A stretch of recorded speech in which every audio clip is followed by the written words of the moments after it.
to Tripura Info News Update. In Agartala, a group of unemployed youths who had qualified the 2022 STGT selection test for graduate teachers examination staged a protest in front of the Chief Minister's residence. The agitators gathered to demand the speedy completion of the recruitment process and the immediate issuance of appointment letters. Holding placards and raising slogans, the candidates expressed their frustration over the prolonged delay in appointments, despite clearing the examination more than 2 years ago.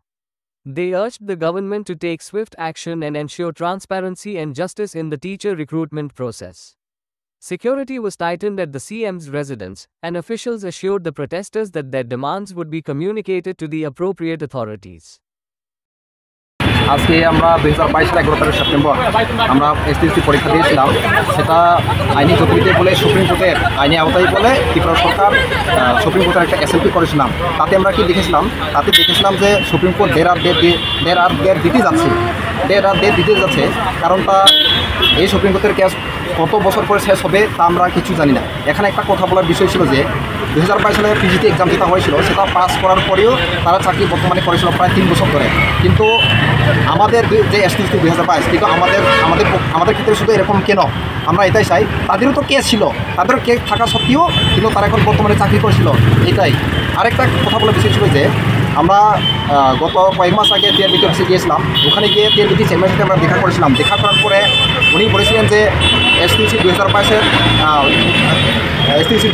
যে প্রক্রিয়াটা সম্পূর্ণ করতে না পারলে আর নতুন exam হবে না, সেটা আমরা বলেছিলাম। কিন্তু আজকে গত কয়েকদিন আগে আমরা একটা নোটিফিকেশন দেখেছিলাম যে ছাত্র পোস্ট রিক্রুটমেন্ট করার জন্য। কিন্তু এটা কীভাবে হলো একটা প্রশ্ন এখানে সরকার এবং টিআরবিটি চেয়ারম্যানের কাছে।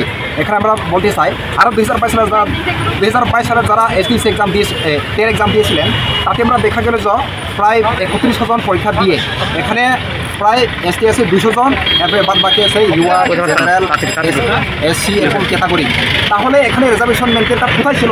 এটা আমরা সরকারের কাছে বলতেছি যে তাহলে শুধু আমাদের এসটিএসসি ক্ষেত্রে এরকম কেন? এটা সরকারের এখন কি চাও তাহলে এখন কি চাও তুমি? এখন আমরা শুধু রেজাল্ট চাই। রেজাল্ট দিয়ে সরকার যতজন পোস্ট বের করুক না করুক সেটা আমরা দেখার বিষয় নয়। রেজাল্ট দিয়ে তাড়াতাড়ি নিট প্রক্রিয়া সম্পূর্ণ করার জন্য আমাদের সরকার কাছে এটাই আবেদন। কিন্তু আমরা এখানে আসার পর প্রায় বারংবার 20 থেকে 30 বার মুখ্যমন্ত্রীর বাড়ির সামনে আসার পরেও মুখ্যমন্ত্রী আমাদের এসটিসি 2022 সালের ব্যাপারে একটা শব্দ এখন খুঁজছি না। কিন্তু শুধু আমাদের কাছে এটা কেন? আমাদের মনের অনেক দিন অনেক কষ্ট করে আমরা এরকম করে আছে। আর সরকার কতদিন বা কত বছর ধরে আমাদের এভাবে কষ্ট দিয়ে রাখছেন? কিন্তু আমাদেরকে একটু চিন্তা করুন। আমাদের বয়স আছে, আমাদের অনেক সময় আছে, কিন্তু অনেকে এখানে আছে 30 বছর 35 বছর ধরে এখানে সময় পেয়ে যাচ্ছে। তারা কিন্তু আগামী দিন পরীক্ষা দিতে বসতে পারবে না। এটাই সরকারের কাছে আমরা অনুরোধ করতে চাই যে তাড়াতাড়ি আমাদের 2022 সালে নিয়োগ প্রক্রিয়া সম্পূর্ণ করে তাড়াতাড়ি আমাদের রেজাল্ট করে আমাদেরকে নিয়োগ করে। এটাই সরকারের কাছে আমাদের আবেদন। তাদের মাধ্যমে কিছু কথা মুখ্যমন্ত্রীর উদ্দেশ্যে বলতে চাই। আমরা 2022-এর 11 সেপ্টেম্বর পরীক্ষাটা দিয়েছিলাম।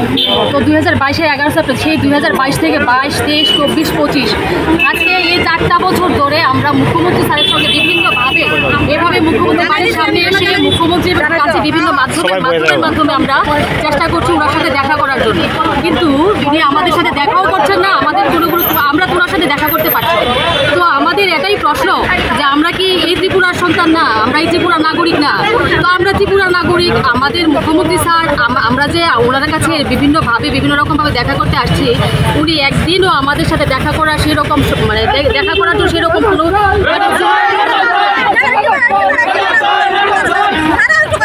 মুখ্যমন্ত্রী স্যারের সাথে দেখা করার সৌভাগ্যটা আমাদের হয়নি এখন পর্যন্ত। তো এটাই বলতে চাচ্ছিলাম যে আমরা ত্রিপুরা নাগরিক, তো ওনার তো এটা ভাবা উচিত, কারণ সরকার গঠনে তো আমাদেরও মুখ্য ভূমিকা ছিল। তো অনেকবার এসছি, উনি আমাদের সাথে দেখা করেনি। তো এটাই প্রশ্ন, উনি আমাদের ব্যাপারটা নিয়ে দেখুন। আজকে আমরা পরীক্ষা দিয়েছি 2022-এ। পরীক্ষা দেওয়ার পর আজ পর্যন্ত যখন আমরা রেজাল্টটা পাবলিশ হয়নি, বিভিন্ন মন্ত্রী মিনিস্টারের সাথে আমরা দেখা করার চেষ্টা করেছি। দেখা করার চেষ্টা করার পর বিভিন্ন মন্ত্রী মিনিস্টার আমাদেরকে বলেছেন যে তোমাদের জন্য যা হবে সেটা তোমাদের ভালোর জন্যই হবে। এরকম আমরা আবেদন নিবেদন অনেক করেছি, অনেক এসছি, অনেক ধর্ণাও দিয়েছি, অনেক মন্ত্রী মিনিস্টার বাড়িতে আমরা গিয়েছি। যাওয়ার পর বলে তোমাদের সাথে কোনোরকম অন্যায় করা হবে না, যা হবে তোমাদের জন্য ভালোই হবে। তো বেশ আমরাও সেটা মেনে নিয়েছি, যা হবে সেটা আমাদের জন্য ভালো হবে। কিন্তু আজকে দেখুন দীর্ঘটা দিন ধরে আমরা এভাবে বসে আছি, আমাদের রেজাল্টটা দিচ্ছি। তো এই যে গত পরশুদিন মঙ্গলবার দিন আমাদের মুখ্যমন্ত্রী ক্যাবিনেট সিদ্ধান্ত হওয়ার পর একটা 700 নিয়োগের পোস্ট একটা ক্রিয়েট করেছে, এরকম আমরা শুনতে পাচ্ছি দপ্তর মাধ্যমে, টিআরবিটি দপ্তর মাধ্যমে এটা নাকি নিয়োগ পরীক্ষার জন্য। তো আমরা 2022-এর পরীক্ষাটা দিয়েছি, তো 2022, 23, 24, 25 আজকে ওনাদের মনে হলো যে একটা পরীক্ষা নেওয়ার জন্য। তো এত 2টা বছর যে আমাদের জীবন থেকে এটা লস করিয়েছে, আমাদের মধ্যে অনেকেই ওভারেজ হয়ে গেছে, ওরা পরীক্ষায় বসতে পারবে না। তো এই পরীক্ষাটা তো 2 বছর আগেই নেওয়া যেত, এখন কেন ওনারা? আমরা চাই যে নতুন যে পরীক্ষার যে পোস্টটা ক্রিয়েট করেছে ক্যাবিনেটই বলুন আর দপ্তরই বলুন, ওই পরীক্ষার যে নতুন যে ক্রিয়েশনটা করেছে সেটা আমাদের নিয়োগ নীতি কমপ্লিট না করে, আমরা যে নোটিফিকেশন যে আমাদেরকে দিয়েছিল 2022, সেটার মধ্যে যে আমরা টাকা ভরে যে আমরা পরীক্ষাটা দিয়েছিলাম, সেটা আমাদের নৈতিক দাবি ওনাদের কাছে চাওয়ার জন্য, আর সরকারের নৈতিক ডিউটি ও রেজাল্টটা আমাদেরকে দেওয়ার জন্য। ঠিক আছে? তো এটাই আমরা চাই, আমাদের রেজাল্টটা কমপ্লিট করে, আমাদের রিক্রুটমেন্ট পলিসিটা কমপ্লিট করে তারপর যেন নতুন পরীক্ষা হয়। কারণ আমাদের মধ্যে অনেকেই আছে হাই স্কোরার, তো যেহেতু হাই স্কোরার আছে, তারা কি আবার দ্বিতীয়বার এই 22-এ পরীক্ষা দিয়ে আবার 23-24 পার করে 25-এ গিয়ে আবার পরীক্ষা দেবে ফর্ম ভরে? কেন পরীক্ষা দেবে? পরীক্ষা কেন দেবে? একটা পরীক্ষা কেন দুবার ওরা বসবে?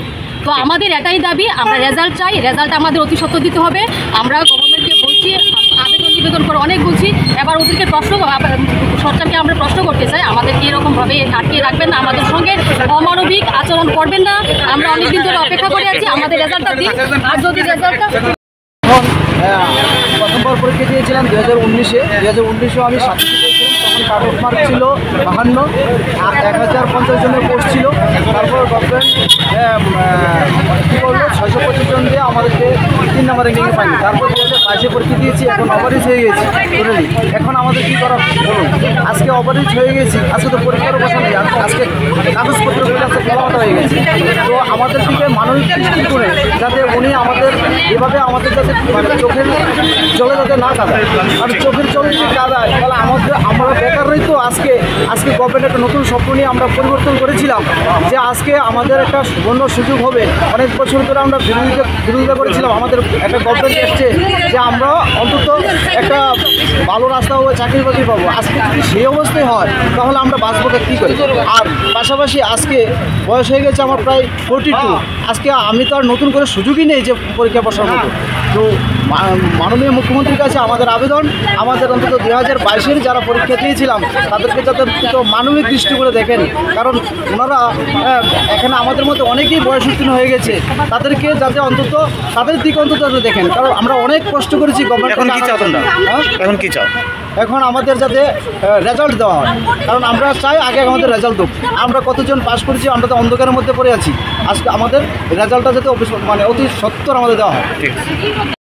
সরকারের কাছে আবেদন নিবেদন জানিয়ে আমরা আশা দেওয়া হয়েছে, মানে ঠিকভাবে ভালোভাবে আজকে